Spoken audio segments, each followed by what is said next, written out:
Hola a todos, bienvenidos a un nuevo martes de la Escuela de Ministerio Sobrenatural, el segundo año de la escuela. Espero que estén todos teniendo una excelente semana. Qué bueno poder estar acá compartiendo con ustedes un nuevo martes, una nueva cursada, un nuevo día de clases. Así que bueno, quiero ir saludando ahí a todas las personas que están del otro lado. Antes, como siempre decimos, ahora que estamos empezando las clases, dispone ahora tu corazón, dispone toda tu actitud hacia el aprendizaje, silencia cualquier tipo de distracción. Si ya pudiste terminar de trabajar, ahora todas las cuestiones laborales, dejalas ahí de lado, apaga la tele, silencia el celular, tené ahí a mano tus apuntes, algo para anotar, un cuaderno, la Biblia, como a vos te guste, te resulte más cómodo, pero ahora sí ya disponé este tiempo para aprender, ¿no? Para sentarnos juntos y aprender en familia más acerca del obrar sobrenatural de Dios, que como siempre decía el pastor Carlos, es su naturaleza. Ahí quiero aprovechar saludando a los que están del otro lado, Alex Contreras, Joaco Canji, ahí está Gonza del otro, todo muy bien, Carlos Ardachuk, Damaris Martínez, Josu Petruzzi, que grande ahí también representando a los adolescentes del centro, bueno, Diana Decker, Lidia Romero, buenas noches, bueno, saludamos ahí a todos los alumnos de la Escuela de Ministerio Sobrenatural de segundo año, como se deben acordar, el martes pasado arrancamos dos materias nuevas, la materia de fe, que está dándola a nuestro querido pastor Carlos, y la materia de pastores según el corazón de Dios, que la está dando el pastor Ezequiel Mangonet, que está basada en un libro del pastor Carlos. Así que estas van a ser las segundas clases de esta materia. Déjame hacer un comentario breve antes de arrancar ya con la clase acerca de la materia de fe del pastor Carlos. La realidad es que las situaciones que estamos viviendo, momentos complicados y difíciles del país y demás, tener una materia que estar aprendiendo acerca de la fe es una misión tremenda, es algo que no es una coincidencia, no es una casualidad, sino que es algo que el Señor tenía en su corazón para ministrarnos en este tiempo, para que nuestra fe sea desafiada, para que nuestra fe crezca, para que nuestra fe se fortalezca, para así transformarnos nosotros en agentes de bendición que claman entendiendo cuál es la realidad del cielo que tiene que ser instalada acá en la tierra. Y en línea con esto, si alguno de los que está del otro lado no pudo participar de los cultos del fin de semana, les aconsejamos muy seriamente que después cuando termines, cuando tengas un tiempo, vean los cultos del fin de semana. Hay una reflexión del pastor Carlos acerca de la fe, que es realmente fundamental. La realidad es que si podés, participar de todo el culto, porque la administración que hubo posterior a la palabra de Carlos fue extraordinaria. Yo participé del culto del sábado, la pastora Lucía trajo también una palabra realmente extraordinaria, así que si no lo hiciste, no dejes de participar y por favor realmente dedicar un tiempo a ver esta reflexión del pastor Carlos acerca de la fe, que va muy en línea con lo que estamos aprendiendo acá en la escuela y es realmente una palabra que nos desafía a tener una fe cada vez más madura. Madura para clamar por las realidades del cielo y también madura para saber sobrellevar los golpes y situaciones difíciles que a veces nos toca afrontar de este lado. Así que quiero saludar al resto de los alumnos que están ahí del otro lado, Maya Agnese, Isa Álvarez, que eran de ahí, Fede Toraza, Pablo Canje, amigo querido, Angie Daza, Graciela Pereira, bueno, saludamos a todos los que están del otro lado, qué bendiciones que podamos estar compartiendo juntos una clase más del segundo año de la Escuela de Ministerio Sobrenatural. Así que los dejo ahora con el Pastor Carlos, con la segunda clase de la materia de fe. Nos vemos después en el recreo y más tarde en el Lama de activación y aplicación. Bueno, que Dios los bendiga mucho.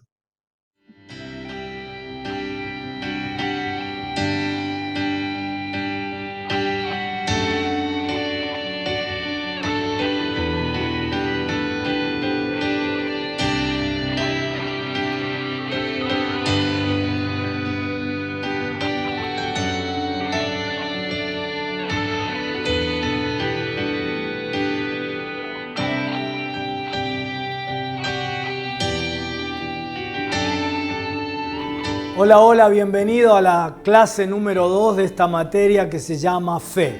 Hoy quiero que veas, quiero que comprendas que la fe es un estilo de vida.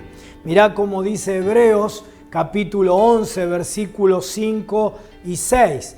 Dice, por la fe Enoc fue traspuesto para no ver muerte y no fue hallado porque lo traspuso Dios. Y antes que fuese traspuesto, tuvo testimonio de haber agradado a Dios. Pero sin fe es imposible agradar a Dios, porque es necesario que el que se acerca a Dios crea que le hay y que es galardonador de los que les buscan. Vivir por fe, hacer de la fe un estilo de vida, tu estilo de vida, es lo que le agrada a Dios. Cuando vos te pones a pensar, ¿de qué manera yo puedo agradar a Dios? Vos tenés que entender que eso es cuando vos vivís por fe, cuando haces de la fe tu estilo de vida. Cuando vos vivís con fe, caminás con Dios como Enoc, porque le agradás a Dios. Dios no va a caminar con vos si vos no vivís con fe. Amós capítulo 3 dice, ¿cómo caminarán dos juntos si no estuvieren de acuerdo? Así que cuando vos querés caminar con Dios, tenés que caminar en aquello que a Él le agrada, es decir, en fe. Cuando vos te animás a caminar por la vida, por fe, a hacer de la fe tu estilo de vida, le agradás a Dios y como Enoc, caminás con Dios.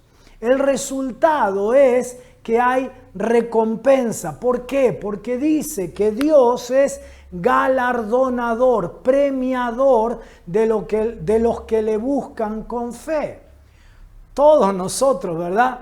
Queremos la recompensa, el premio, pero la recompensa es para los que caminan en fe. La fe como estilo de vida es caminar con Dios. Enoc caminó con Dios. No dice que Enoc se detuvo con Dios. Fe y pasividad se contradicen. Es preciso caminar en fe. Jesús le dijo al paralítico, levántate, toma tu lecho y anda. Hay creyentes que creen que Jesús le dijo al paralítico, acuéstate, acomódate en tu lecho y que Dios te lleve. Y piensan que son muy creyentes, muy espirituales, porque confían en Dios esperando que Dios haga lo que ellos tienen que hacer. Dios no va a cargarte la mochila, la camilla, perdón. Pero Enoc no se apoltronó, sino que caminó. La fe que no supera la pasividad es una fe muerta, porque la fe sin obras, dice el apóstol Santiago, es muerta. En segundo lugar, caminar con Dios, primero la fe es caminar con Dios. En segundo lugar, caminar con Dios es no correr.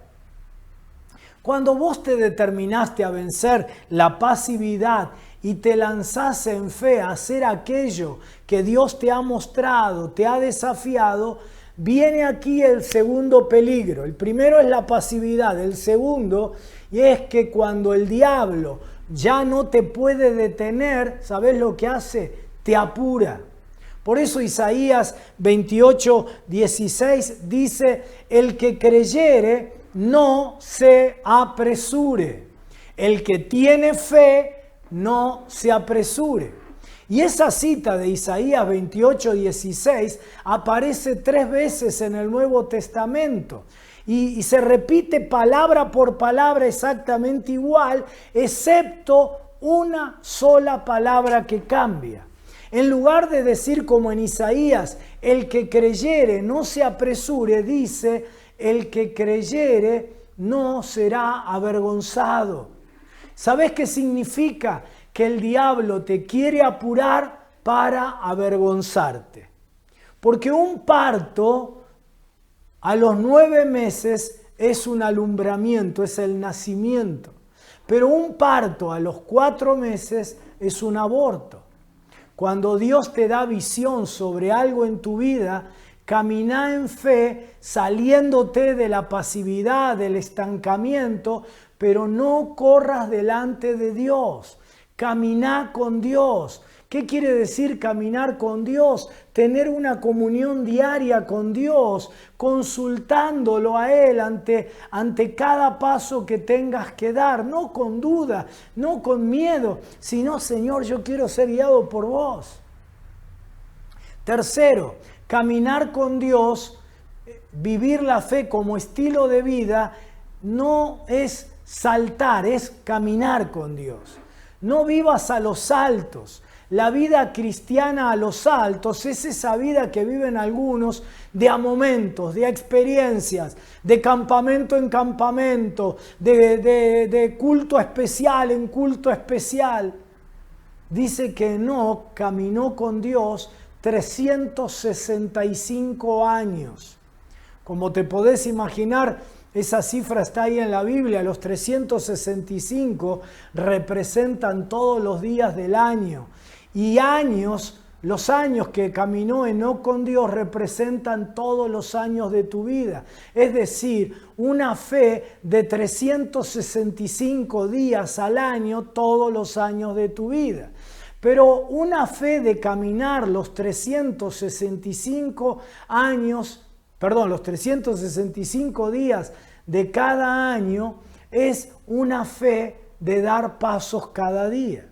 La fe no es una sustancia abstracta, sino que es la sustancia de lo que se espera, el fundamento de lo que se espera.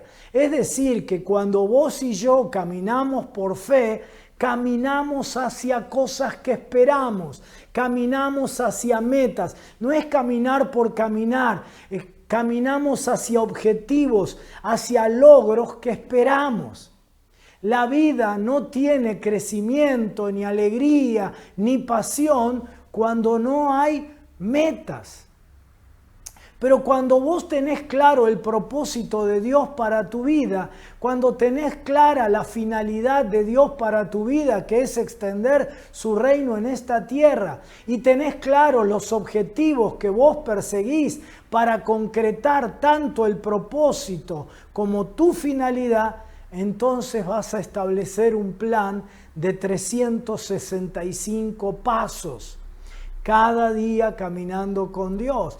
Cuando vos no caminás con Dios en función de lo que esperás, no estás caminando en fe, porque la fe es la certeza de lo que se espera. Así que si vos no esperás nada, no necesitas fe. Y si vos no necesitas fe, no caminás, no hiciste de la fe tu estilo de vida. Y si no hiciste de la fe tu estilo de vida, no estás agradando a Dios, porque no estás esperando nada. Y entonces cuando vos no caminás en función de lo que esperás, lo que te sucede es que la vida te ataca a vos, los problemas se te vienen encima, las circunstancias, los demás te deciden tu propia vida, el diablo te marca el paso en tu vida, porque vos no tenés metas. Lo importante es que vos tengas un plan de 365 pasos. No importa cuán grande sea tu paso en el día de hoy, lo importante es que no pase un solo día de tu vida sin haber dado un paso, sin haber caminado en fe en pro de tus metas, para cumplir tu propósito, la razón por la que viniste a esta tierra, sin cumplir tu finalidad o para cumplir tu finalidad de extender el reino de Dios en este mundo. Si hoy no diste un paso, hoy habrá sido un día perdido, habrá sido un día sin propósito, sin cumplir tu finalidad, sin avanzar hacia lo que Dios quiere que tengas. Cuarto, caminar con Dios implica caminar cambiando. La fe como estilo de vida, que es caminar con Dios por la fe, implica cambios. Mirá qué interesante cómo dice el texto que hemos leído. Dice, y antes que fuese traspuesto, Enoc tuvo testimonio de haber agradado a Dios. La palabra traspuesto es la palabra metatikmi, que significa cambiar. Antes de cualquier cambio, primero hay que agradar a Dios. No se trata de cambiar por cambiar, no se trata de cualquier cambio, sino de cambios dirigidos por Dios. Pero además esos cambios deben ser hechos a partir de la fe, porque lo que le agrada a Dios es tu fe. Él es galardonador de los que le buscan en fe. Cualquier empresa en tu vida, cualquier emprendimiento sin fe es imposible. Sin fe es imposible agradar a Dios. Imposible, dice acá en el texto, es la palabra agduvnato, que significa sin fuerzas, impotente, sin poder, débilmente, incapaz. Cualquier cosa que vos quieras emprender sin fe carece de fuerza para agradar a Dios. Cualquier cosa que vos emprendas sin fe es impotente, inoperante para producir los cambios en tu vida que son indispensables para llegar a lo que querés. Porque si no hay cambios, seguirás donde estás. Para poder llegar a lo que esperás, habrá cambios que realizar y será sin fe imposible. Serán débiles intenciones, ilusiones, incapaces de hacerse realidad. Sin fe, es decir, sin el fundamento, todo se vendrá abajo. Es un edificio sin cimientos, se va a derrumbar. ¿Qué quiere decir que Enoc caminó con Dios? No es que Dios tiene piernas y caminaban juntos con Enoc, sino que lo que significa es que Enoc anduvo por la vida junto con Dios. Por eso le agradó a Dios y lo hizo por medio de la fe. ¿Sabías que Dios tiene una debilidad? ¿Sabes cuál es la debilidad de Dios? Tu fe. Cuando Dios ve a alguien con fe, Dios dice, este hijito mío me puede, esta hijita mía me agrada. Y entonces Él te galardona, te recompensa. Por eso asumí una actitud de vida completamente nueva. Tal vez los golpes de la vida, tal vez tu formación, tal vez la realidad argentina, las traiciones de aquellos en quienes confiaste, te hicieron una persona escéptica, negativa, quejosa, que siempre sospecha de todo. O como me decía un joven una vez, me dijo, yo siempre me preparo para lo peor. Pero ¿sabes? Nada de eso le agrada a Dios. En tu relación con Él, a Él le agrada que vos le creas, confíes en Él. Dios quiere que tu vida sea una vida de fe. Fe en Dios, fe que significa confiar en Él y creer en lo que Él dice. A Dios le agrada que vos creas en Él. Tu fe en Dios no radica en un credo. Fe no es un credo. A Dios le agrada no tu sana doctrina. A Dios le agrada tu fe, no tu creencia. Tu fe. Fe es vivir feliz, seguro, alegre, confiado ante el futuro. ¿Por qué? Porque Dios existe y Él es mi Padre que me ama y el Dios Todopoderoso que tiene todo bajo control. Dos cosas son necesarias. Hay dos cosas que son indispensables para agradar a Dios por la fe. La primera, creer que Dios existe, y la segunda cosa necesaria es que creas que Dios es galardonador.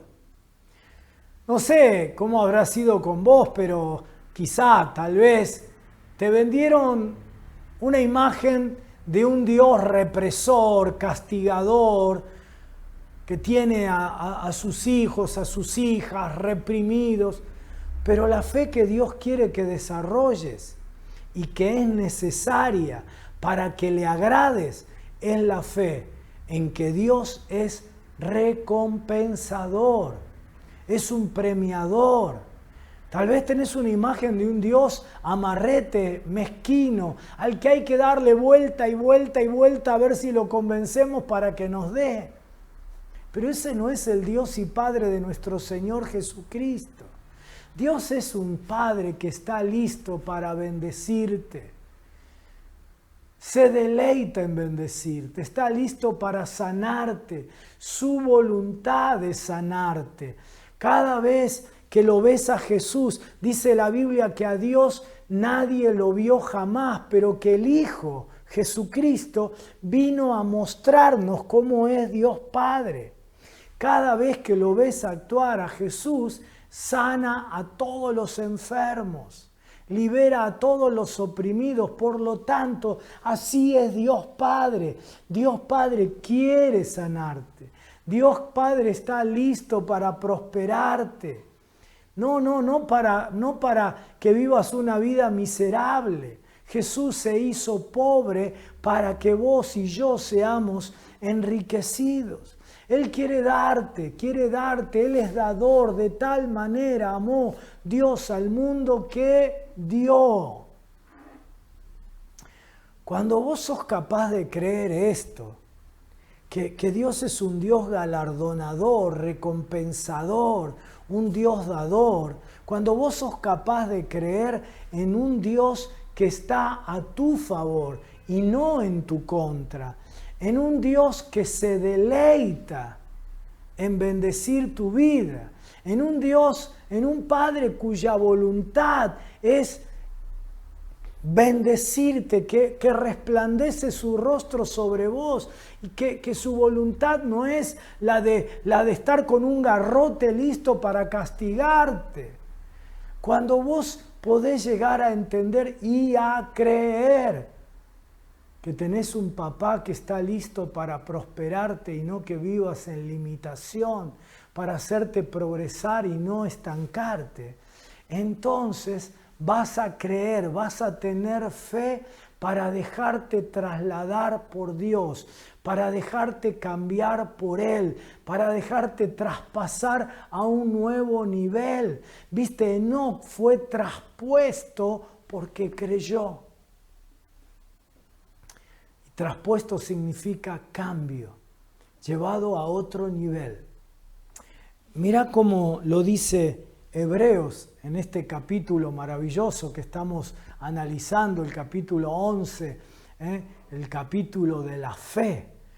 Mira cómo dice Hebreos 11, versículos 8 y 19. Dice, por la fe, decí conmigo, por la fe. Otra vez, por la fe. Una vez más, por la fe. ¿Sí? Porque es la fe la causa. Por la fe, Abraham, siendo llamado, obedeció para salir al lugar que había de recibir como herencia. Y salió sin saber a dónde iba. Mirá qué fe que tuvo. Por la fe, decí conmigo, por la fe habitó como extranjero en la tierra prometida, como en tierra ajena, morando en tiendas con Isaac y con Jacob, con su hijo, con su nieto, con las dos siguientes generaciones, que eran coherederos de la misma promesa. ¿Por qué hizo todo esto Abraham? Porque esperaba la ciudad que tiene fundamentos, cuyo arquitecto y constructor es Dios. Por la fe, decí conmigo, por la fe, también la misma Sara, siendo estéril, recibió fuerza para concebir y dio a luz aún fuera del tiempo de la edad, porque creyó que era fiel quien lo había prometido. Por eso, o por lo cual, también de uno y de ese ya casi muerto, de Abraham, salieron como las estrellas del cielo en multitud y como la arena innumerable que está en la orilla del mar.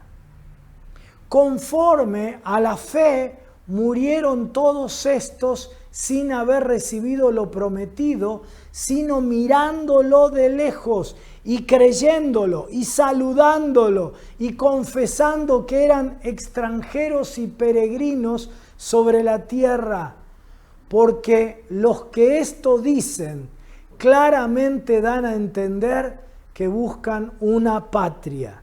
Pues si hubiesen estado pensando en aquella de donde salieron, ciertamente tenían tiempo de volver, pero anhelaban una mejor, esto es celestial, por lo cual Dios qué maravilla, no se avergüenza de llamarse Dios de ellos, porque les ha preparado una ciudad. Por la fe, decí conmigo, por la fe, Abraham, cuando fue probado, ofreció a Isaac, y el que había recibido las promesas ofrecía su unigénito, habiéndosele dicho, en Isaac te será llamada descendencia. Es decir, le habían dado un hijo y la promesa de la descendencia, pero ahora cuando el hijo todavía era un adolescente, tenía que ser entregado a la muerte. ¿Pero por qué lo hizo Abraham? Pensando que Dios es poderoso para levantar aún de entre los muertos, de donde en sentido figurado también le volvió a recibir. ¡Wow! Ha sido largo el pasaje, pero riquísimo. La fe es muchísimo más, por favor, entendé esto. La fe es muchísimo más que tener confianza en recibir algo. Es mucho más que yo confíe que voy a ser sanado. Es mucho más que confíe que voy a tener un nuevo trabajo, que Dios me va a prosperar. La fe es tener confianza no en algo, sino en alguien. Es tener confianza en nuestro Padre Celestial.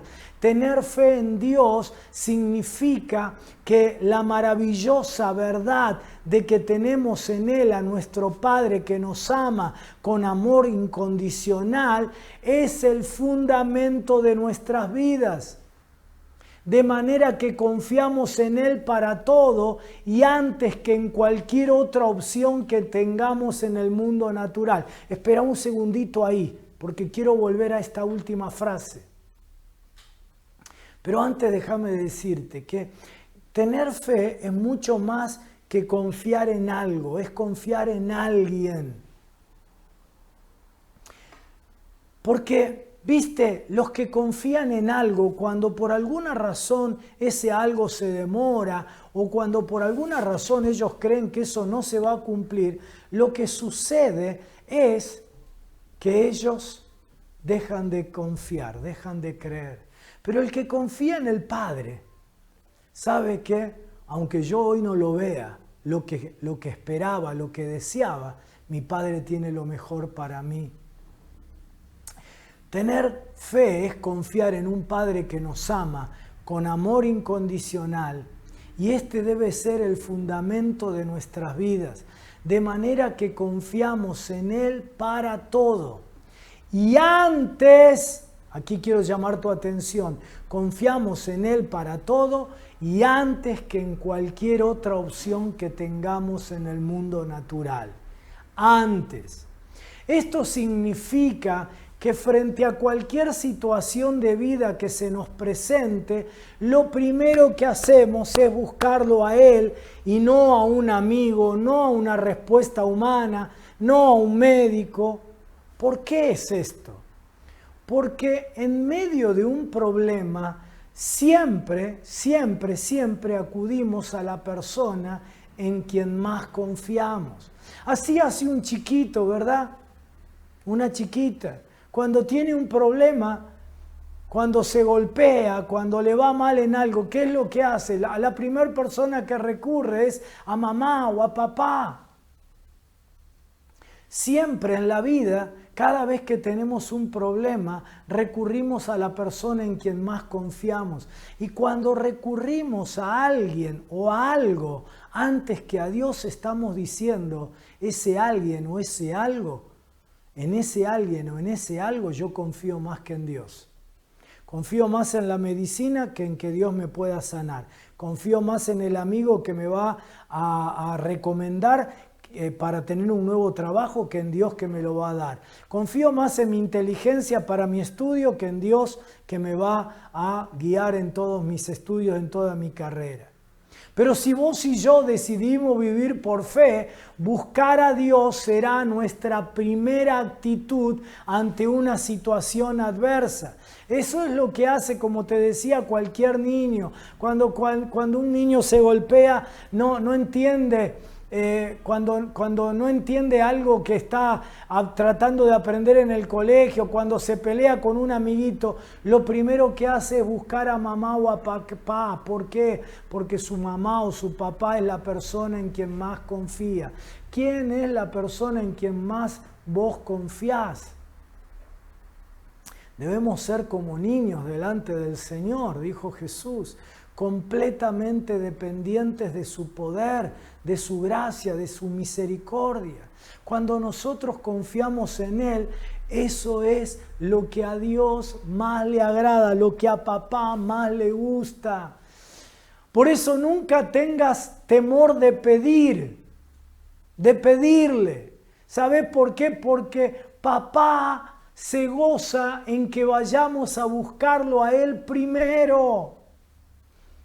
La fe es mucho más que tener confianza en recibir algo, en que Dios me bendiga con algo. La fe debe convertirse en vos y en mí en un estilo de vida. Es mucho más que algo puntual. La fe es una manera de vivir. San Pablo nos dice cuál es nuestra manera de vivir como creyentes. Dice, porque por la fe andamos, no por vista. Me encanta esa cita de 2 Corintios 5:7. Por la fe andamos, no por vista. La fe es nuestra manera de vivir. Vos y yo somos el pueblo de la fe. No tenemos fe. La fe nos tiene a nosotros. ¿Viste lo que se dice en música, no? Dicen que la diferencia entre los blancos y los negros es que los blancos tienen música. Pero los negros, en el caso de los negros, la música los tiene a ellos. Lo mismo con nosotros y la fe. No tenemos fe. La fe nos tiene a nosotros. Por eso dice la palabra en Zacarías que somos prisioneros de esperanza, porque la fe, la esperanza nos poseen, nos tienen atrapados. Pero nuestra esperanza no es una posibilidad, sino una certeza. Es la certeza de lo que se espera, la convicción, la evidencia de lo que no se ve. La fe es nuestra manera de vivir. Se tiene que convertir en tu estilo de vida. ¿Sabés lo que dice Romanos y Gálatas? Romanos 1:17 dice, porque el justo por la fe vivirá. Porque la fe es la sustancia, el fundamento, la esencia de tu vida. Y como la fe es la sustancia de nuestra vida, entonces podemos vivir con gozo y con paz, sabiendo que tenemos un Papá celestial que nos ama y que hará todo para nuestro bien. Vivimos con gozo y con paz porque somos el pueblo que siempre espera algo mejor. Tenemos gozo cuando estamos bien porque sabemos que viene algo todavía mejor que eso bueno. Tenemos paz cuando pasamos por algo doloroso porque sabemos, como dice la Escritura, que esa leve tribulación momentánea producirá en nosotros un cada vez más excelente y eterno peso de gloria. Dice San Pablo, no mirando a nosotros las cosas que se ven, sino las que no se ven. Porque las cosas que se ven son temporales, pero las que no se ven son eternas. Por eso, la vejez no nos angustia, Porque cuando vivimos por fe no desmayamos. Porque aunque nuestro hombre exterior se pueda ir desgastando, el interior no obstante se renueva de día en día, dice también el apóstol San Pablo. Por eso la muerte no nos atemoriza, porque cuando vivimos por fe sabemos, como dice el apóstol también, que si nuestra morada terrestre, este tabernáculo se deshiciere, esta tienda se deshiciere, tenemos un edificio, una casa no hecha de manos, eterna en los cielos. 2 Corintios 5:1.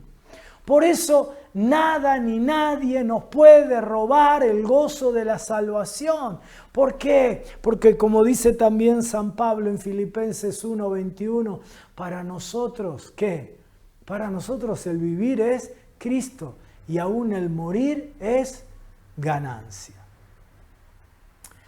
Así que ni la vida ni la muerte nos pueden separar del amor de Dios que es en Cristo Jesús, Señor nuestro.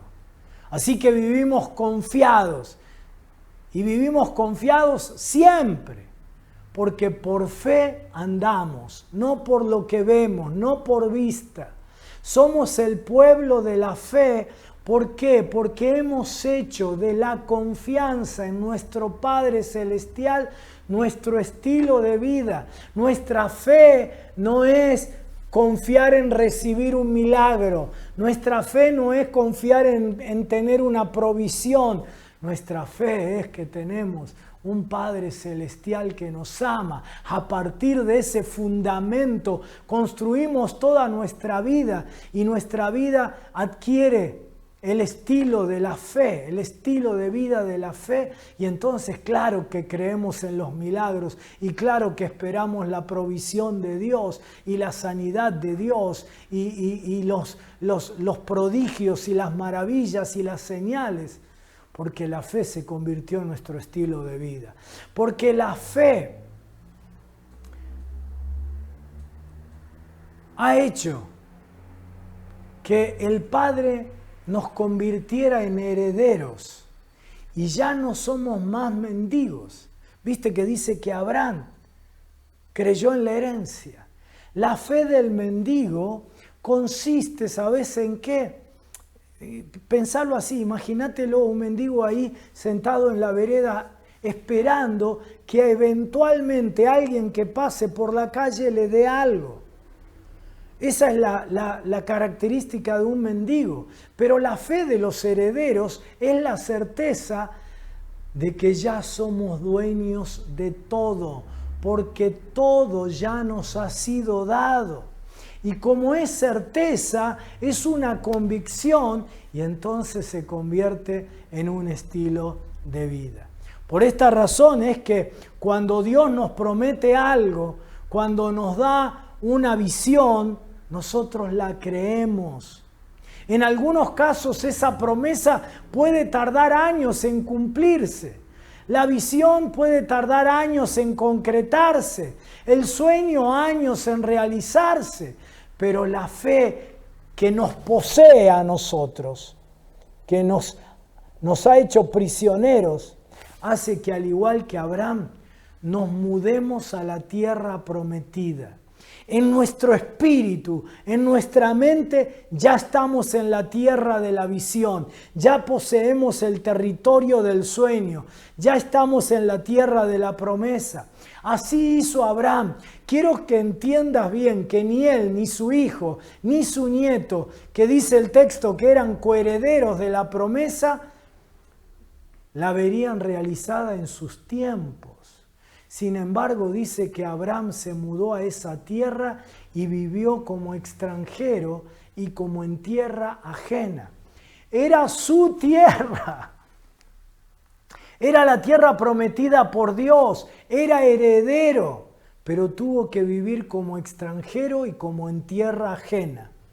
Para los que habitaban en esa tierra, Abraham era un extraño, pero él sabía ya que esa tierra era suya.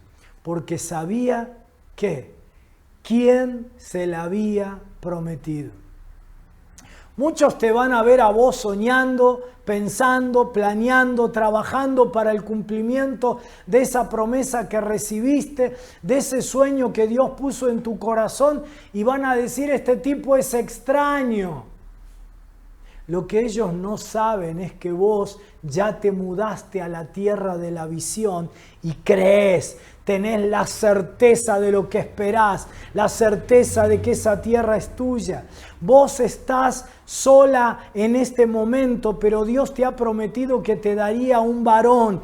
Y a diferencia de otras mujeres, no pensás que sos una solterona y por lo tanto no actuás como una solterona, sino que vivís radiante, con alegría, segura, como si ya tuvieras tu pareja. Los que te ven te dicen: qué tipa rara, qué extraña, porque no saben que vos ya te mudaste a la tierra de la promesa y ya pensás, hablás como heredera y no como mendiga, como dueña y no como en tierra ajena, como hija y no como extranjera.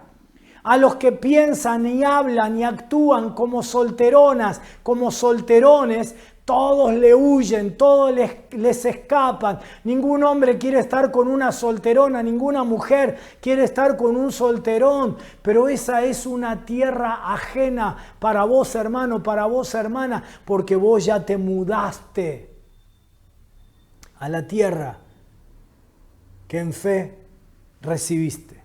Porque la fe hace que actuemos en función de lo que creemos. Por eso en nuestro espíritu nos mudamos, nuestra boca pronuncia la promesa, la visión, y entonces hacemos lo de Abraham. Plantó la tienda en esa tierra. El pueblo de Dios somos el pueblo de la fe. El pueblo de la fe siempre vive en tiendas. Dice que Abraham moraba en tiendas porque esperaba la ciudad que tiene fundamentos, cuyo arquitecto y constructor es Dios. El pueblo de la fe vive siempre en tiendas, es decir, en lo provisorio. ¿Por qué? Porque vive con fe, esperando siempre algo mejor. Hoy tiene lo bueno, pero espera lo mejor. Sabe, tiene certezas que vienen cosas mejores para tu vida y para la mía.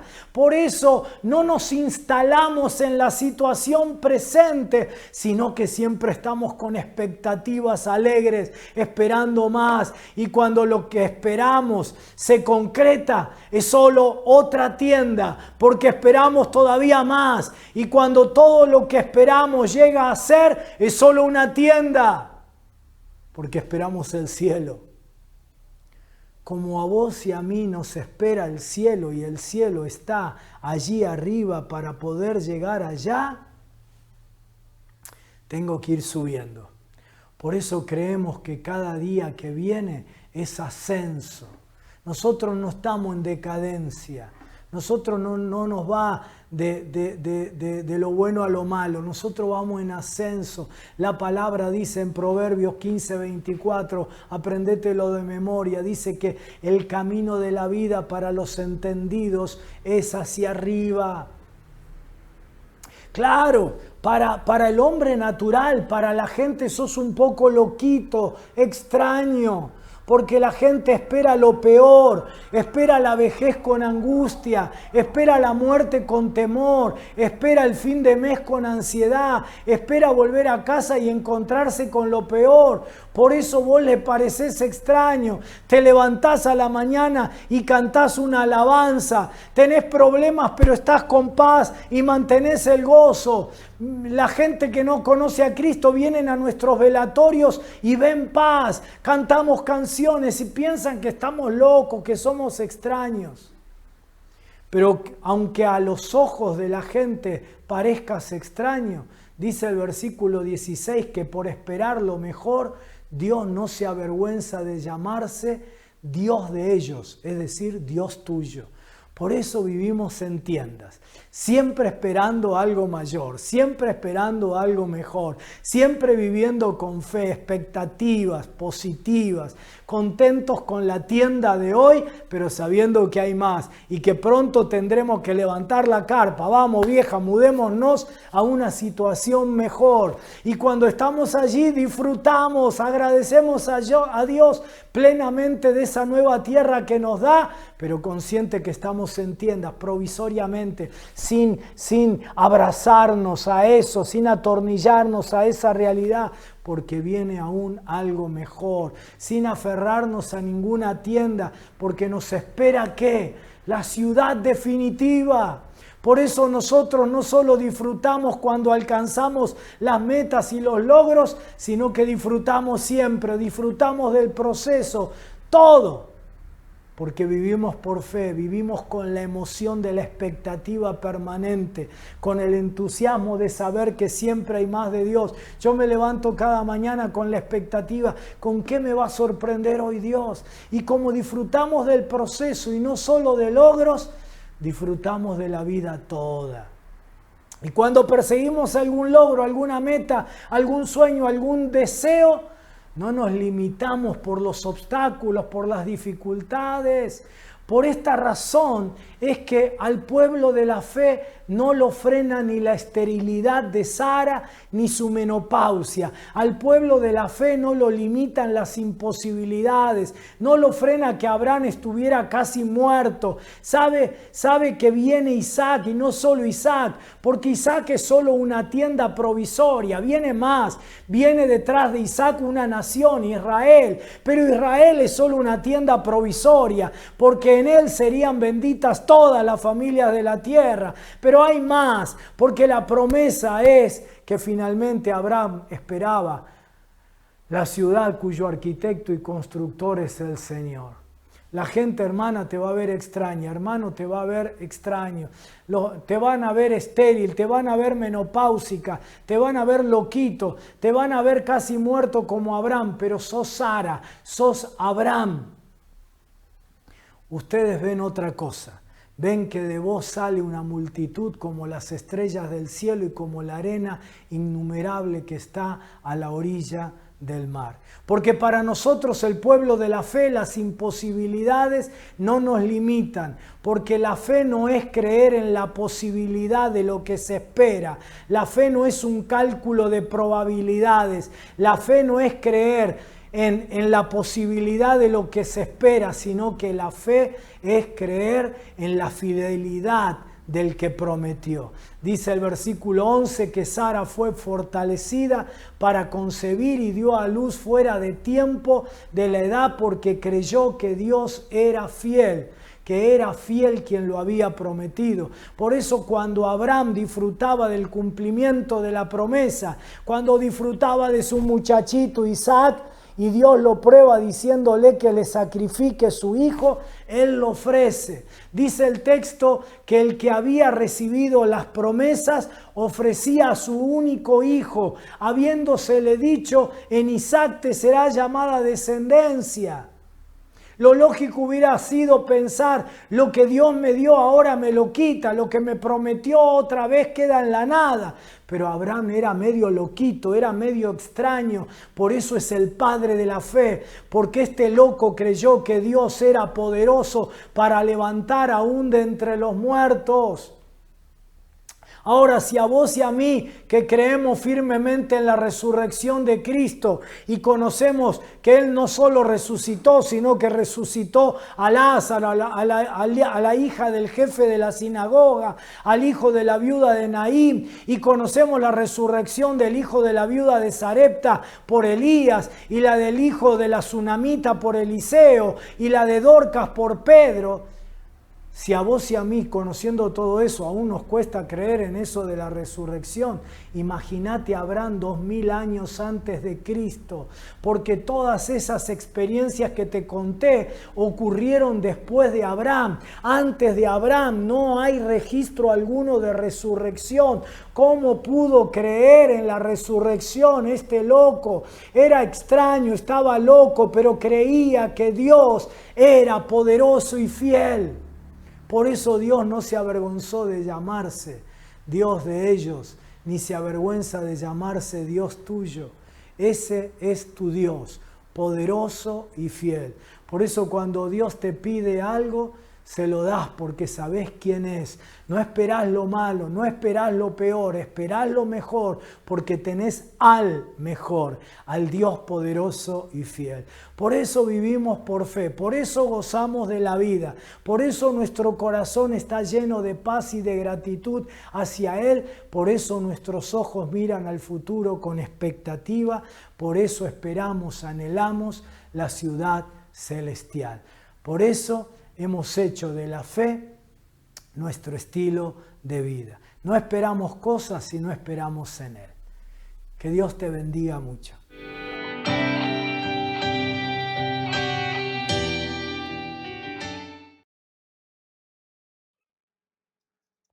Qué clase que hemos tenido hoy de la fe.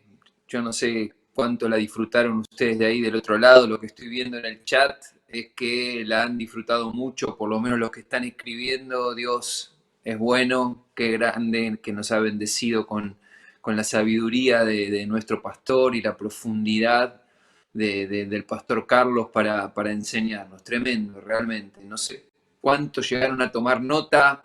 Revean la clase si es necesario para reposar y profundizar todo lo que vimos. No esperamos cosas, esperamos en Dios, esperamos en Él, Dios, y en Él tenemos fe. Esto ha sido maravilloso en el día de hoy, así que vámonos con esta idea, ¿no? De entrar, de tomar, de vivir en la tierra prometida, esperando de parte de Dios siempre, siempre, siempre, siempre siempre lo mejor, lo más excelente, lo más grande, lo perfecto para nuestra vida, y ese es el plan que Dios tiene para nosotros. Qué tremenda clase. Bueno, tenemos ahí un break muy corto, 5 minutos nada más, así que los cuales me parece que ya pasó uno acá hablando, así que tienen 4 minutos para, no sé, ir al baño, buscar algo para tomar, algo para comer, lo que quieran ahora para disfrutar de la segunda clase del pastor Mangoné, que nos va a ministrar también con respecto a pastores de acuerdo al corazón de Dios.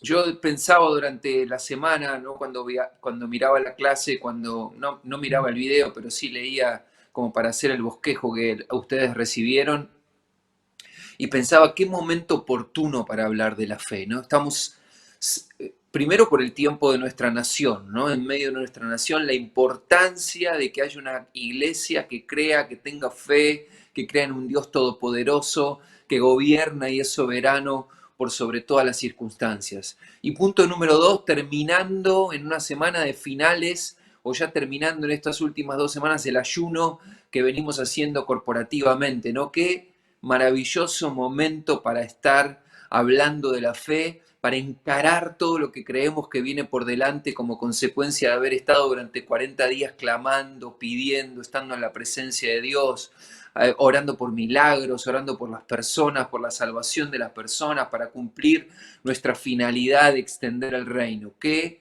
maravilla estar tratando este tema y desarrollarlo durante los próximos martes también.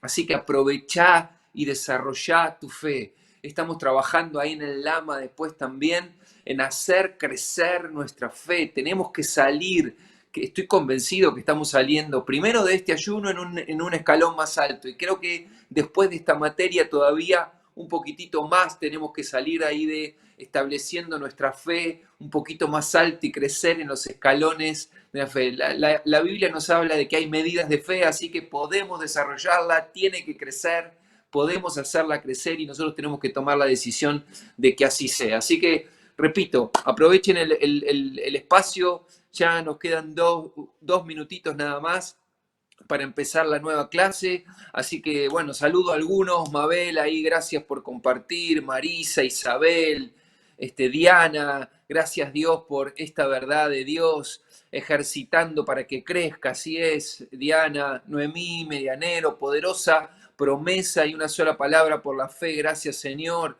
Juano también participa, la fe se activó en la iglesia porque el Espíritu Santo fluyendo como un río de la gloria de Dios. Así es, Jano, así es. Estela Filippini también, gracias pastor por el fuego de esta palabra. Marisa también comparte ahí y saluda. Qué tremendo lo que hemos recibido y no me da el tiempo como para leer a todos, pero realmente vayámonos con esta convicción. Este era el tiempo para recibir esta enseñanza. Este es el tiempo adecuado para recibir esta enseñanza, porque Dios nos va a llamar y nos está preparando para cosas mayores. Así que necesita que nuestra fe sea ensanchada, sea engrandecida, crezca y podamos sí todos ahí enfrentar los desafíos que Dios está seguramente poniendo delante nuestro en el futuro. Así que yo creo esto, vienen tiempos maravillosos, vienen tiempos desafiantes y necesitamos una fe más grande, más robusta,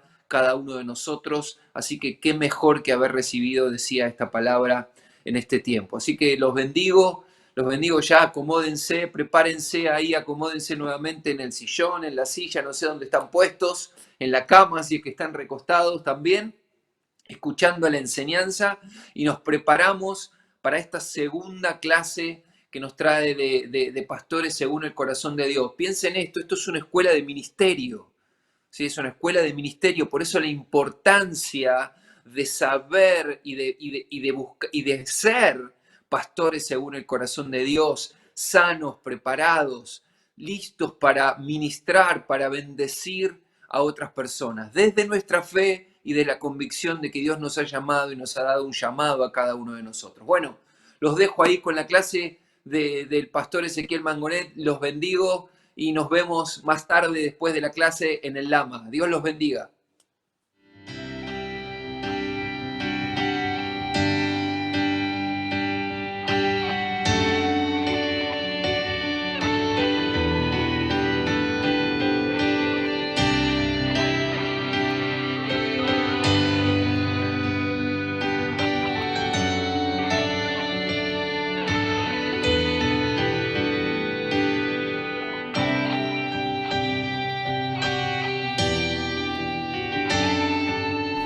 Muy buenas noches, qué lindo reencontrarnos aquí en esta escuela de ministerio sobrenatural. Qué bueno que estés del otro lado para esta segunda clase de la materia Pastores según el corazón de Dios, que como dijimos está basada en el libro del mismo título de nuestro pastor Carlos. Si no pudiste conectarte a la primera clase, te aliento a hacerlo, lo encontrás seguramente en este mismo canal de YouTube con la clase de la semana pasada de la otra materia que estamos viendo a la par junto con esta. Simplemente igual a modo de recordatorio, la clase pasada compartimos 3 verdades acerca de nosotros como pastores del cuerpo de Dios. Que naciste para esta hora específica, que Dios te elogió, que Dios te eligió y vimos además cómo tenemos que reemplazar nuestra autoestima con Cristo estima. Hoy vamos a estar hablando de algunas de las limitaciones que encontramos en nuestro interior a la hora de desarrollar nuestro ministerio, nuestro servicio a Dios. Porque estoy seguro que muchos de nosotros, cuando escuchamos tal vez las verdades de la primera clase, lo que hablamos la semana pasada, acerca de nosotros, queremos creerlo, porque son verdades extraordinarias. Pero al mismo tiempo miramos nuestra vida, miramos nuestro corazón y nos cuesta afirmarnos en esa verdad, porque es un corazón herido, es un corazón agujereado, como decía aquella canción de cuando éramos chicos, ¿no? Un corazón con agujeritos. Porque lo primero que quiero decirte hoy para hablar de nuestras limitaciones es que todos nosotros tenemos agujeros en nuestro corazón. Todos tenemos agujeros en nuestro corazón. Por afuera parecemos muy enteros, pero por dentro absolutamente todos tenemos agujeros. El propio apóstol Pablo nos explica qué son esos agujeros. Cuando la palabra dice, porque no hago el bien que quiero, sino el mal que no quiero, eso hago. Y si hago lo que no quiero, ya no lo hago yo, sino el pecado que mora en mí. Así que queriendo yo hacer el bien, hallo esta ley, que el mal está en mí.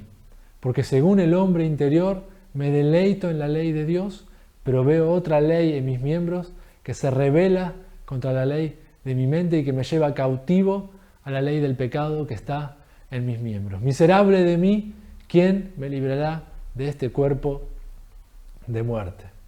Porque sí, el mega apóstol Pablo también tenía agujeros. Y mirá este otro agujerito, cuando dice, y para que la grandeza de las revelaciones no me exaltase desmedidamente, me fue dado un aguijón en mi carne, un mensajero de Satanás que me abofetee, para que no me enaltezca sobremanera. Respecto a lo cual 3 veces he rogado al Señor que lo quite de mí, y me ha dicho, bástate mi gracia, porque mi poder se perfecciona en la debilidad. Porque claro, detrás de cada agujero hay un aguijón que agujereó nuestro interior.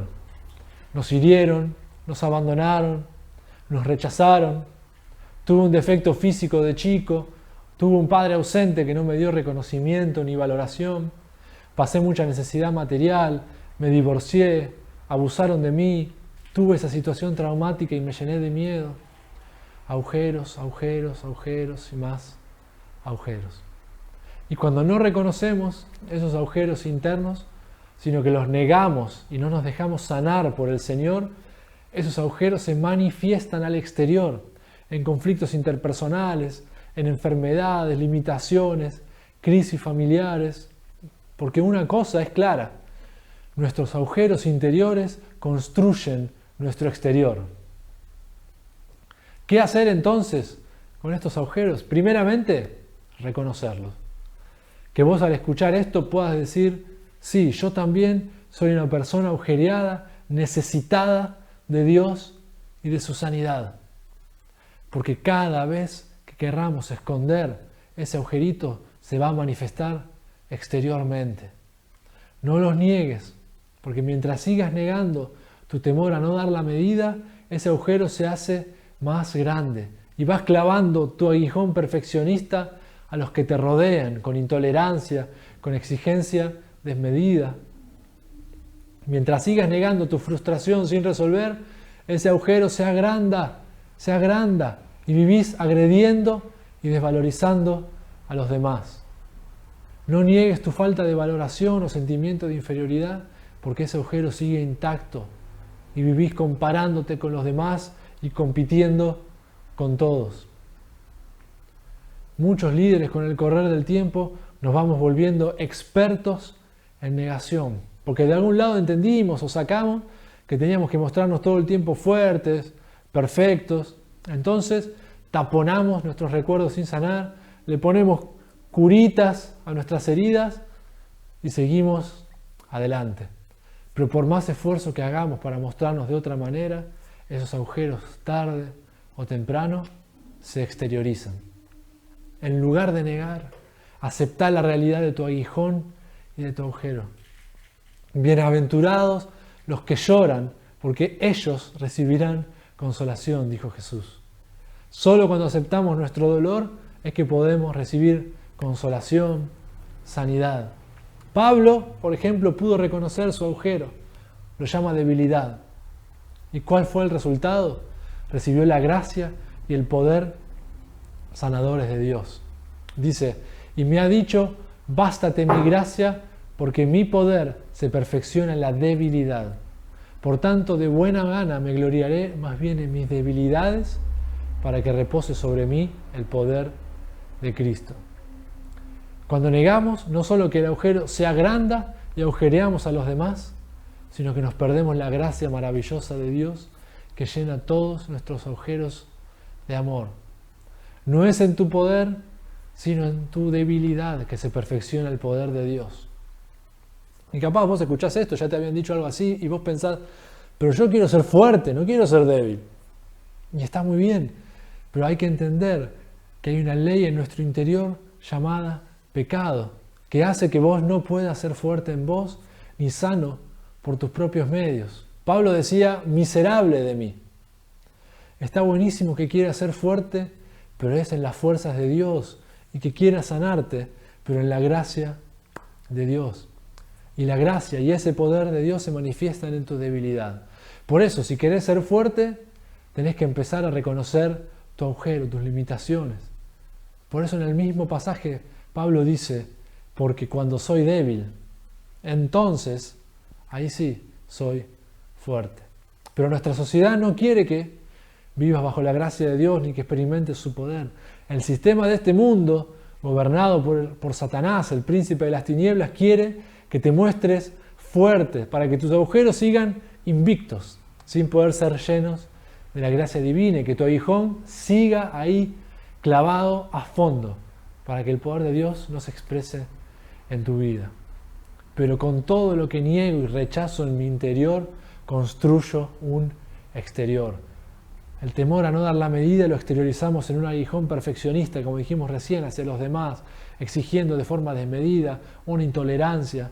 La frustración que llevamos sin resolver, la exteriorizamos agrediendo, desvalorizando a otros. Nuestra falta de valoración, nuestro sentimiento de inferioridad o de rechazo, lo exteriorizamos comparándonos todo el tiempo con los demás, compitiendo con otros. A veces incluso se exterioriza con síntomas o con enfermedades físicas. Y además peor, nuestra insistencia en ocultar agujeros hace que nos pasemos toda la vida ocupados en nuestros agujeros, porque todo lo oculto sale a la luz. Por eso es lo primero que te quería compartir, ¿no? Todos tenemos agujeros, pero déjame profundizar además en que esos agujeros no solo nos afectan en nuestro día a día, sino que ese aguijón también, cuando no lo resolvemos, termina generando agujeros en el cuerpo de Dios, en nuestro ministerio, en nuestros hermanos, agujeros, fracturas, divisiones. Porque una verdad, además de que todos tenemos agujeros, es que un corazón roto rompe el cuerpo. El profeta Oseas dice, y será el pueblo como el sacerdote. Este texto nos indica una verdad que se repite en muchos aspectos y áreas de la vida de la iglesia y de nuestros ministerios pastorales. Y es que según sea el líder, así será el pueblo. Y cuando nuestro corazón no experimenta la sanidad de Dios, sino que se mantiene roto, tendemos en nuestras acciones, de forma involuntaria tal vez, a obstaculizar, a dañar la unidad del cuerpo de Dios, de su iglesia, a dañar la comunidad, porque estamos heridos. Y eso se exterioriza de diferentes maneras. Una de las maneras en las que se exterioriza es en corazones competitivos. El pueblo de Dios a veces está liderado por siervos cuyos corazones están en competencia con sus hermanos, como la historia de Jacob y de Esaú. Rebeca, una madre que trata desigualmente a sus hijos, prefiriendo a Jacob, y que hace todo lo posible para que sea Jacob y no Esaú quien reciba la bendición de su padre Isaac. Y como ya sabemos, Isaac, prácticamente ciego, termina dándole la bendición que le correspondía a Esaú, a Jacob. Y tenemos el grito desgarrador de parte de Esaú, que a los 40 años grita, bendíceme también a mí, Padre mío. No son pocos los que han tenido padres así, padres, una madre que han hecho diferencia con nuestros hermanos. Y hoy tal vez ya no somos chicos, sino adultos como era Esaú, pero adentro nuestro el chico que fuimos sigue gritando y luchando por obtener su propia bendición, su propia valorización. Ya no competís tal vez con tu hermanito, con tu hermanita, pero sí en cada hermano o hermana de la iglesia inconscientemente encontrás a alguien a quien superar y a ver si por medio del éxito ministerial podés lograr su aprobación o la valoración paterna que te faltaron. Y de pronto te ves luchando por tu propia bendición, construyendo tu propio reino más que el reino de Dios. Otra forma en que esto se exterioriza es en corazones desvalorizados, ¿no? Tal vez nos encontramos en nuestro interior con un corazón desvalorizado, como leemos en la Biblia que le ocurrió a Ismael. Ismael fue despreciado por Sara, abandonado por su padre Abraham, y el resultado fue que Ismael creció como un hombre duro, violento, que luchó contra todos y todos luchaban contra él. Y además vivió definitivamente separado de su hermano Isaac. Tal vez vos también sufriste la ausencia emocional, afectiva o incluso el abandono físico de tu papá o la desvalorización de tu mamá. Ninguno de ellos te dijo cuánto te quería o que valías o lo que podías alcanzar en la vida. Y a partir de eso tuviste que hacerte fuerte solo, por decirlo de alguna manera, como Ismael, duro, confrontativo, poco sensible, siempre obligado a luchar, a oponerte a los otros para encontrar tu propio lugar en la vida. Y así también estamos en el ministerio, con un espíritu de oposición a lo que otros digan, hagan, crean, siempre con un corazón duro, crítico, ácido. Si alguno de nuestros hermanos está obteniendo resultados mejores o está ganando notoriedad en algún área, la tendencia es buscarle el defecto. Porque lo cierto es que se necesita bajar la imagen del otro para que uno no se sienta menos o tan mal con uno mismo. Y como Ismael con Isaac, nos separamos definitivamente de nuestro hermano, de nuestra hermana, de nuestros consiervos. También se exterioriza en corazones ambiciosos. Otra de las situaciones que hay en el liderazgo y que ayuda a mantener estas barreras, estas heridas, es que el pueblo de Dios a veces está liderado por personas que tienen corazones ambiciosos que necesitan todavía ser modelados por la visión del reino. Y en la Biblia encontramos a dos líderes así, Jacobo y Juan, que vos ya sabés la historia, ¿no? Fueron a pedirle a Jesús que se les conceda estar sentados a su derecha y a su izquierda. Y en Mateo se nos dice que ¿cuál fue la causa de ese pedido? Porque cuenta que quien trajo a los hermanos a Jesús con ese pedido fue la madre de ellos. Algunos, sin saberlo, tratan de cumplir en el ministerio los mandatos de sus padres y tratan de sobresalir para que ellos estén orgullosos de nosotros. El resultado es el mismo que se produjo con Jacobo y Juan, porque dicen los evangelios que provocaron un gran enojo en los otros. Y seguimos pidiéndole al Señor estar a la derecha y a la izquierda.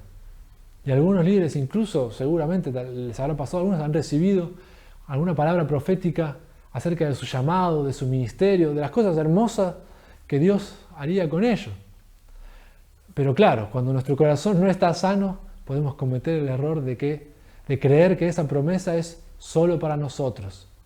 Y somos nosotros y solo nosotros los que vamos a hacer grandes cosas antes que todos los demás.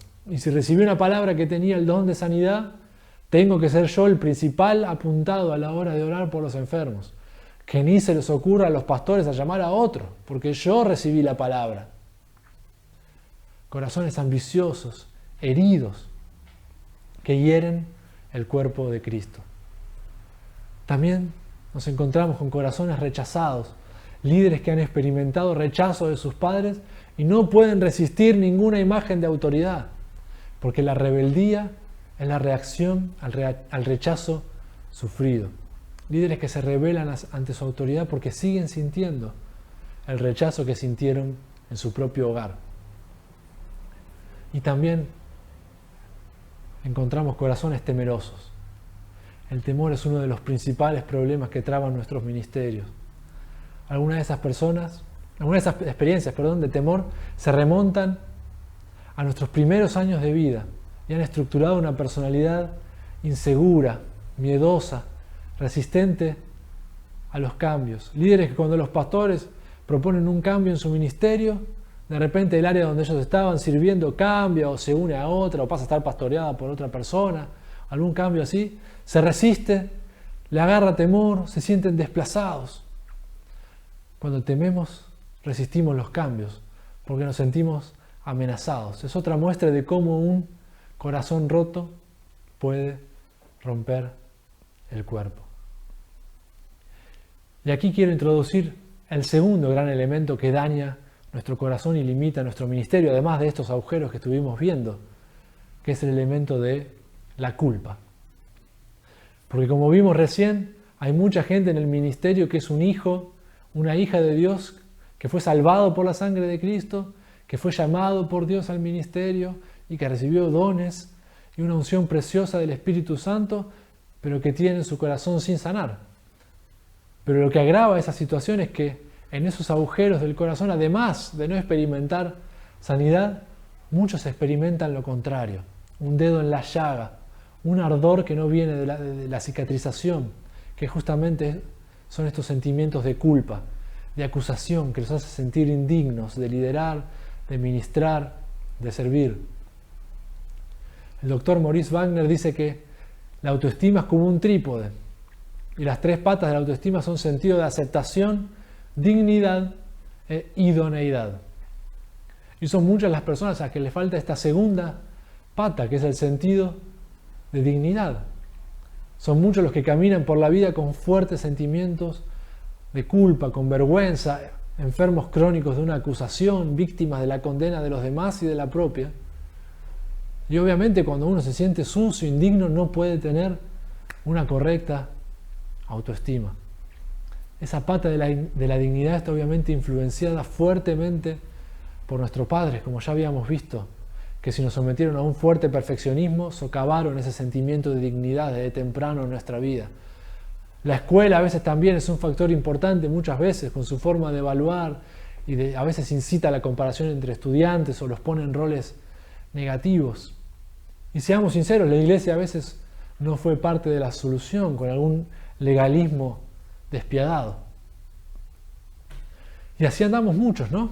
Con el corazón agujereado, herido, con heridas que se exteriorizan en nuestro interior día a día y con un sentimiento de culpa que además nos debilita y nos deja diezmados en nuestro ministerio.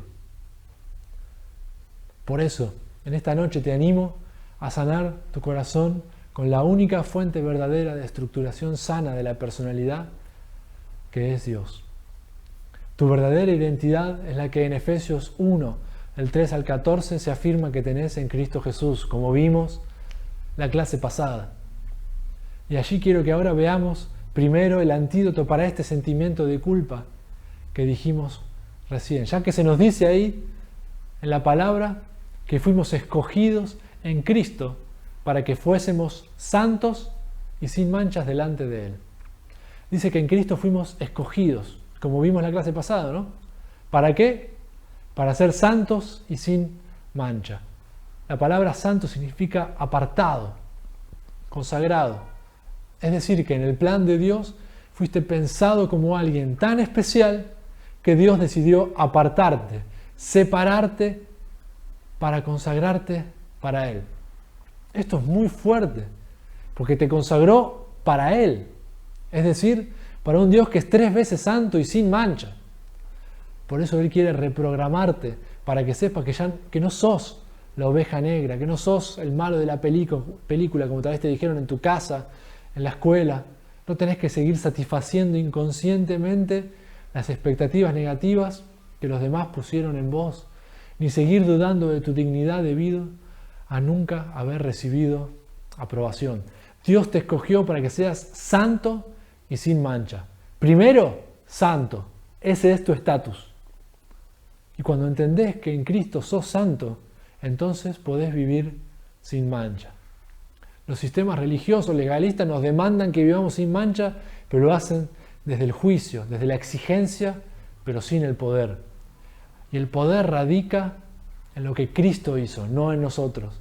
Él ya hizo todo para que vivamos sin mancha y nos dio el estatus de santo. Cuando yo le creo a Dios y creo que soy santo por lo que Cristo hizo, entonces recibo el poder para vivir sin mancha. Notá ahí que no dice sin manchas plural, sino que dice sin mancha singular. Es decir, no es que nunca más cometeré algún pecado, sino que ya no estoy más sujeto al pecado en mi vida, por la simple razón de que en Cristo yo he sido escogido para ser santo, es decir, apartado definitivamente del pecado como eje de mi vida y consagrado a Dios. Hay una culpa real y que es el resultado de nuestros propios pecados. Todos tenemos sentimientos de culpa por la simple razón de que somos culpables. Y esa culpa, cuando no la resolvemos adecuadamente, afecta nuestra vida y también nuestro ministerio. Nos sentimos sucios, indignos de ser usados por Dios, sin la autoridad para ministrar a otra persona, imposibilitados de ser de bendición para otros, sintiendo una acusación constante. Cuando tenemos nuestra autoestima deteriorada, levantamos un mecanismo de defensa que, como vimos antes también, es la negación. Creemos inconscientemente que si reconocemos nuestra culpa, nos vamos a sentir peor. Nuestro autoconcepto va a disminuir. Sin embargo, la negación no resuelve nada. Simplemente esconde lo que está sin resolver. Y tarde o temprano, como dice la palabra, todo lo oculto saldrá a la luz. No vamos a recuperar un sentido de dignidad sano a menos que resolvamos no solo las culpas enfermizas que otros pusieron sobre nosotros, sino la culpa real, que es el resultado de que somos pecadores. Y no resolveremos ese sentimiento de acusación y vergüenza desviando tampoco la responsabilidad sobre otros. Y cuando nos sentimos culpables vemos afectada esa segunda pata de nuestra autoestima, que es el sentido de dignidad.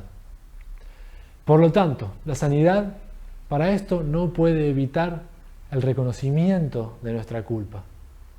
Pero lo maravilloso es que antes de la fundación del mundo, el Padre nos escogió en Cristo para que fuésemos santos y sin mancha. Para eso te determinó Dios. Tenés un destino de gloria y no de culpa. Él te pensó, y cuando lo hizo, pensó en un hijo suyo, en un siervo suyo lleno de dignidad. El pecado en tu vida y en la mía distorsionaron ese plan de Dios para tu vida y para la mía. Pero Dios no se resignó. Así que envió a su Hijo Jesús al mundo a morir por vos y por mí. Él anuló el acta de los decretos que había contra nosotros, que nos era contraria, quitándola de en medio y clavándola en la cruz. Él te hace limpio, te libera de culpas, te libera de acusaciones, de exigencias inalcanzables y desata su gracia sobre tu vida. Ya nunca más sintiéndote avergonzado, sucio, culpable, acusado. Su sangre te limpia y ya no hay más condenación para los que están en Cristo Jesús. Amén. Amén. ¿Y qué hacer entonces con nuestros agujeros? ¿No? Vimos agujeros, sentimiento de culpa. ¿Qué hacer con nuestros agujeros? Primero, como dijimos, reconocerlos. Segundo, lleva a Cristo tu dolor. Lleva a Cristo tus agujeros. Para todas nuestras carencias hay un Padre que nos dice que si los dejamos ser nuestro pastor, nada nos faltará. ¿Cómo se llenan nuestros agujeros?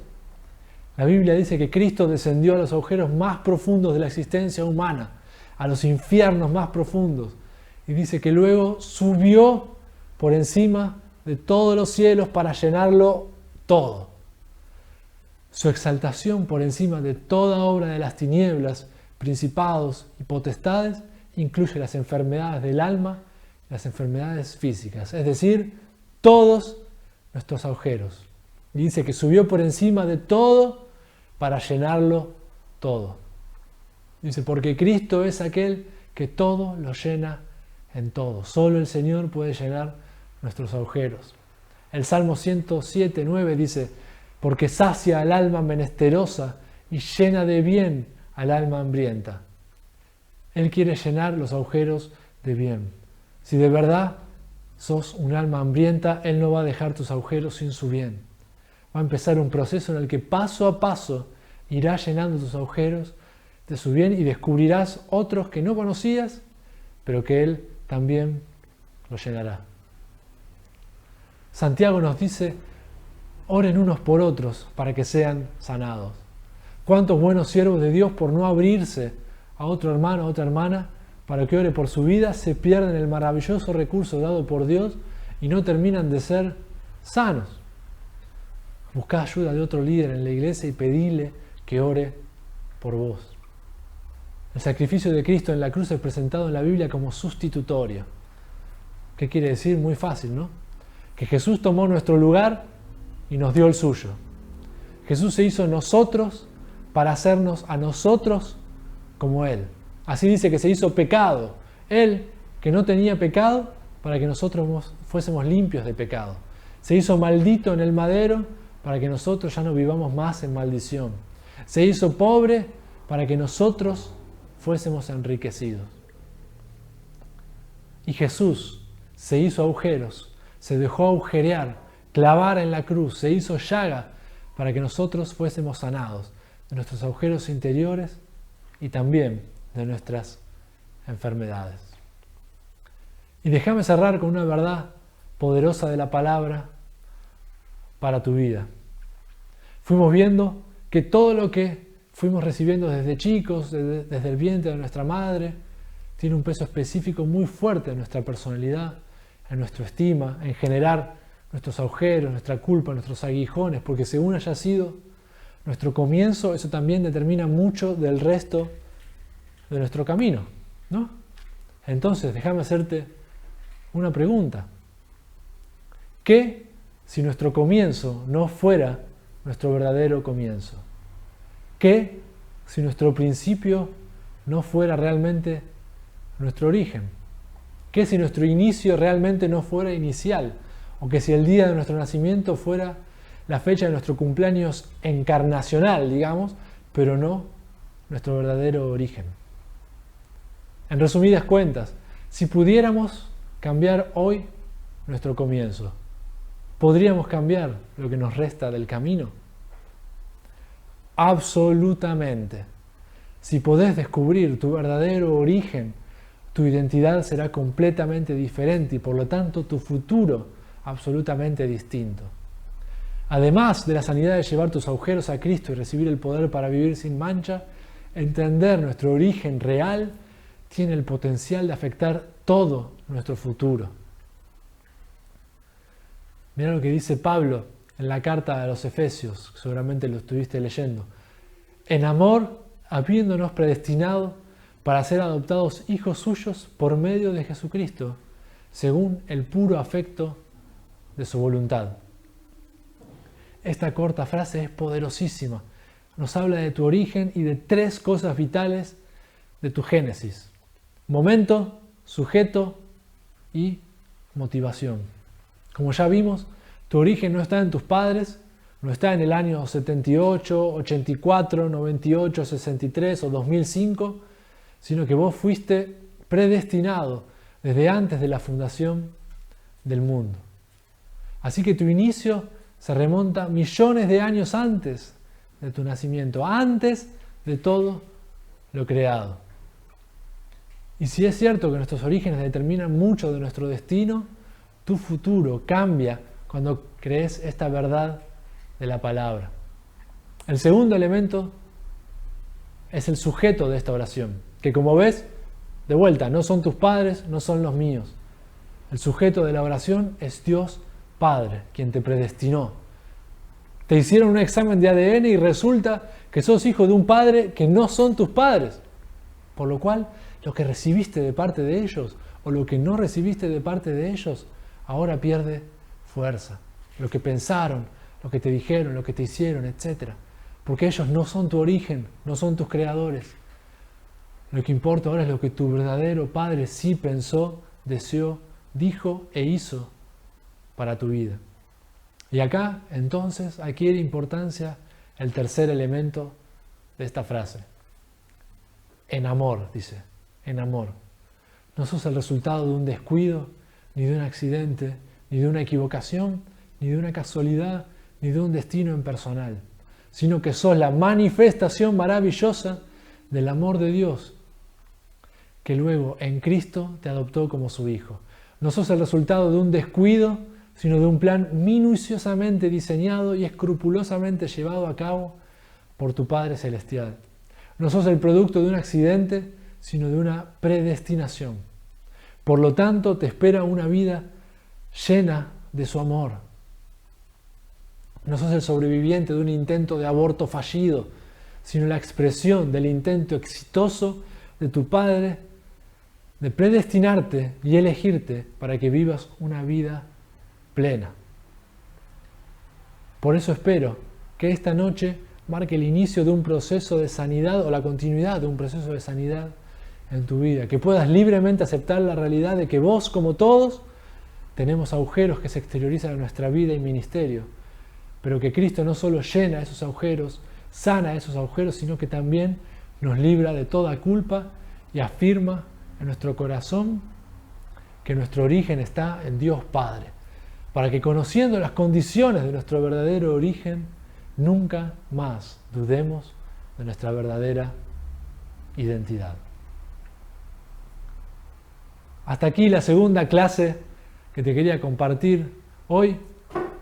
La semana que viene vamos a estar cerrando esta materia con la tercera y última clase de la materia Pastores según el corazón de Dios. Como vos ya sabés, ahora esto no termina, sino que nos encontramos de vuelta ahí en los Lama para poder seguir profundizando y hablando un poquito de esto que fuimos viendo. Pero sí, nosotros nos reencontramos recién la semana que viene para cerrar ya esta materia. Dios te bendiga mucho, te mando un abrazo muy fuerte y hasta la semana que viene.